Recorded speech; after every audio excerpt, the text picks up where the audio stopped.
What's been your favorite character to play so far? Obviously Godric has been incredible, especially because it's given me so much, not just for the show, but meeting all the fans and traveling around and giving me the attention to promote my own small things and show it to more people. But I think, I don't know, I think every part is super interesting, and Godric was one part. It was very serious. It was very different from myself in a more calm way, and one of the most exciting parts I played before was when I played Karsten in Awakening, because it was a very delicate story, and it dealt with emotion, and even though sexuality was mixed in there, it's just emotion and desire and fascination, and it was just really interesting to play that character, also because it was one of the first parts I played where I had to like break so many of my own boundaries just and learn that working as an actor comes along with, you know, setting yourself aside a little bit and just you know, giving into whatever you have to do. Okay, well, sticking with Godric then, what was it like for you filming him dying again this time? I mean, at the hands of Lilith. Was it strange? Was it fun? Oh, it's always fun, especially because the show now has turned into something where, at first I had all this respect, and I still do. It's a big show, but now it's a little lighter. It's a little more, you know. There's jokes about it, and Godric coming back in the writers' room, and just like around when you show up for the table read, it's a little more, he's back. Oh yeah, no, he's back. I can't. Everyone's like, you're back. They're like, yeah, you can't kill you. Like people are joking about it. So it was more like well, I might die, but I might just be back again. Who knows? But it was for me. The emotional part is one thing, but just the experience of doing something, because it was very effects heavy.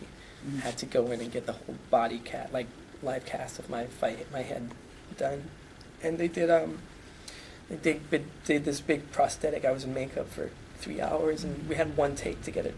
Okay. And obviously it never went as it was supposed to go. It never does with these things, even though you plan it as good as you possibly can, it always goes wrong. So I mean, that was a big experience for me, and trying to stay in the moment while you're doing this. But it's fun how it's been almost 3.5 years now since we did the first stuff, and it's easy how it's easy to tap into it again. You just slide back into you put on the tattoos and the pajamas, and then it's good. Okay. Did you enjoy working with Casper Monk on You and Me Forever? Was it a challenge to do so much improv, or was it? Oh no, absolutely, it was a challenge, but I love Casper is a director I've wanted to work with for a long time. I saw some of his short films years ago because one of my friends were in them, and she and I've wanted to work with him. So when he reached out to me and said, I have a small but very important part in this film that I want you to play, it's only going to be 3 or 4 days of work, and the process is all improv. So we have this outline, and every scene says, okay, this happens, but all dialogue and everything is up to you guys. It was fascinating, especially because he is the nicest guy in the world, but he's also a person that makes you feel like you want to do good, and he makes you feel comfortable on set. So going in there and having so much influence on the character, but also having someone that you trust and who can guide you was and when watching the final product, I was really, really excited that the small choices that I made when it came to the character, because on the page he might be a little more square, just he's the bad guy. He represents the new and scary element to these girls, like the sexual first sexual experience and everything. Whereas I thought, well, maybe he's not so dangerous. Maybe he's a good guy who also likes this girl. Maybe the circumstances just make it seem like this, like it is dangerous to the main character and all these things. And I thought, what if he's a goofy guy and he jokes around and his jokes aren't so funny, but he's funny because he's goofy, and it just all kind of came together. Like I can see these small choices, and that's exciting, that choices that an actor makes looking at the script actually come through so evidently on the screen. Excellent. Now that you're living in LA and you've been there for several last several years. Do you feel at home there, or do you feel you fit in there more, or are you still a continental at heart? Well, I do feel more at home, especially because it's a different, I made a whole life there, and I have a bunch of friends, and my routines and everything are there. So when I go home to Denmark, I'll be home and I'll love it. But after 2 weeks, I'll be like, I gotta get back because this is just mayhem. I'm running around doing all these things. There's no silver lining to this. There's no just like routine. You gotta get back. So when I go back to LA, I feel like I'm home. Mm-hmm. But I do think I want to try to live in Denmark. I do think I feel more at home there. Do you stay at home when I stay with my parents. Just say yes, eating oatmeal with your mom. Oatmeal with my mom, mostly my mom's sister. I'll cook it for her. Do you have back to Godric again? Do you have a favorite scene of his? Yeah.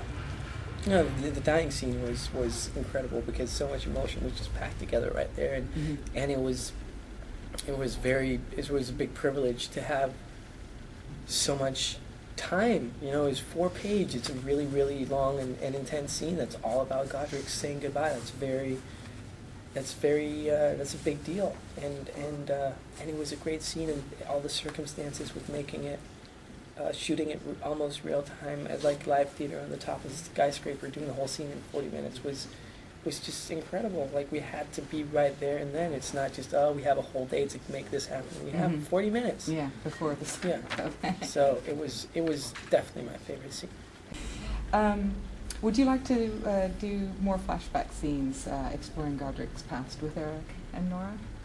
Absolutely, that'd be the best. Especially, I think I've said this before, but having so much history in a character, you can show anything. You can basically make up any historic event and put Godric in there and say, well, he was the third guy from the right in that historic situation. But, except for any scenes with Jesus. Well, no, yeah, right. Yeah, he didn't like Jesus so much. I know. Hey, never met him? No. Wait. Oh, yeah, he didn't meet him. That's what it was. Yeah. No, but... So yeah, and there's a lot of stuff to explore. It could be funny stuff. I don't know. I hope so. Alex pushes for it. I think they were supposed to have one scene in the season that just aired in the United States, but they cut it because it would have clarified a few things. Because it was one episode was a little too long. We didn't shoot it like script wise, and they cut that scene. But I did get excited because Alex said, "Hey, we have a flashback," and. So the flashbacks are always fun. Also because it's more dress. It's you wear old period attire and it's fun.